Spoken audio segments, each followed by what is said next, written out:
Hello, my name is Sharon Brooks and I'm Head of Art at Wickham Park Academy. I prepared this short video for you to show you what A-level art design is all about. I'm just going to share my screen with you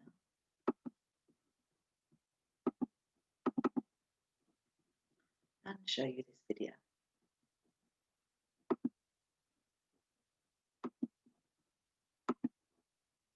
So here we are, A-level art and design. Under the umbrella of art and design, we've got fine art, which, as you can see, consists of drawing, painting and printmaking, photography, which is digital photography, film and video, textiles design, which is textiles for interiors, fashion design, as well as fine art textiles. At Wickham Park Academy, you can choose any of these options. For fine art, really you need to have GCSE Art Design Level 5 or above. Here is a sketchbook that I found on YouTube to show you what fine art sketchbooks look like.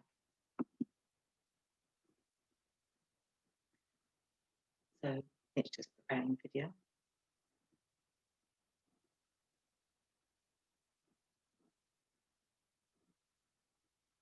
So here we have a sketchbook all about flaws and perfection. There's a spider diagram on the left exploring that and a design brief. You can see they've drawn, and we call that observational studies. And they've looked at artists and done research, they've written about the artist and they've responded. Here with Jenny Morgan's artwork, they've actually done their own personal portrait. And here a beautiful study in pencil. They've looked at the wider scope about surrealism and different artist comparisons. And now they've started to look at first-hand observations of faces, body parts, flowers, etc. They've done a shoot and they've actually copied one in paint. All of this developing ideas for their project, and you can see that using mixed media.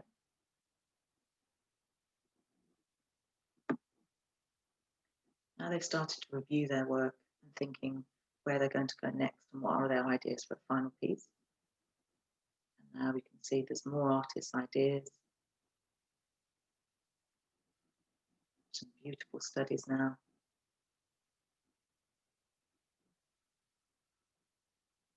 And exploring media. So I'm just going to pause that video. As you can see, that's an exceptional student's work, but it gives you a flavour of what fine art can be about. Photography here requires just an interest in the subject, because actually as the camera does the actual skills for you, it is possible to study photography without having a GCSE in photography. Here is a little video that I found on YouTube of a sketchbook abandonment project. Technical information about the camera. Some little experiments with photograms, and then into the actual main project, abandonment. Looking at an artist doing their own shoot in response to that artist, developing their shoots further, more responses to artist work. You can see it's all annotated, so they've actually developed the work through Photoshop. More shoots, looking at landscapes this time. Now response to Margaret Cooter. More detailed version of that. And you can see they're starting to experiment with layered tissue paper, getting inspiration from all sorts of areas, and more edits using Photoshop, etc.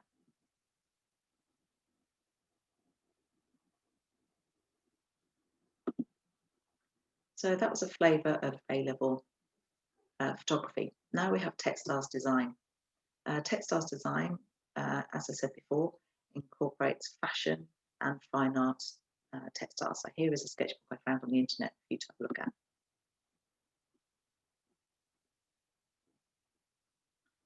Organic structures is the theme. Again, looking at an artist and exploring that through samples, through quite expressive fine art experiments using layered stitch, cut through patchwork, all in response to different artists' work. Looking at things like natural forms and now microorganisms, and again exploring this in textiles. Using their personal imagery to develop ideas, etc. And that's just cut out on us, unfortunately. But what the student went on to do was to look at fashion in relationship to those things and develop a top.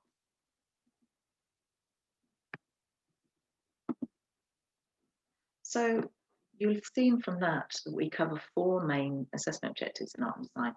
We've got artist research, which is responding to artist work with practical ideas as well as written analysis, developing ideas through exploring media and techniques, recording ideas, which is drawing and photographing objects, people and landscapes, and a final piece, which is where you develop all of those things together to a more conclusive outcome. The coursework consists of normally about 3 units of work, which is 3 projects, so that all of those that you've just seen is like 1 project, 1 sketchbook, and there'll be 3 in total. You're also going to do a practical exam, which is worth 40% of the course, and that is the same kind of concept as a coursework unit, but done in time conditions, and that's worth, as I say, 40%. So why should you study art and design? Well, I've got just 3 ideas here: to explore and respond with increased understanding of the world in which we live, to develop your self-expression and confidence, and to unlock your creativity. Obviously, you might be able to think of more ways you can actually study art and design. Careers, we've got food stylist, film editor, stage designer, animator, typographer, architect, advertising director, fashion designer, a typographer, jeweler, a video game designer, interior designer, cartoonist, etc. You can go in a very diverse way from art and design. So that concludes the brief introduction to A-level art and design. If you have any further questions, please feel free to email me. You can see my email is there. So it's sbrooks@wickhampark/aspirations.org. Thank you again for watching and hope to hear from you soon. Bye-bye.